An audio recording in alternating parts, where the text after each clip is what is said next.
ఇలాగనెను నా హృదయము యెహోవాయందు సంతోషించుచున్నది. యెహోవాయందు నాకు మహాబలము కలిగెను.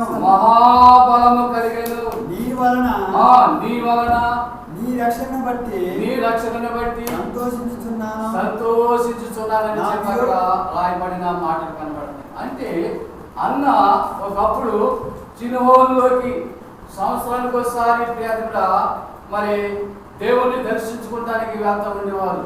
అన్నకి ప్రియాదిగా పిల్లలు లేరు, బిర్యానీకి పిల్లలు ఉన్నారు.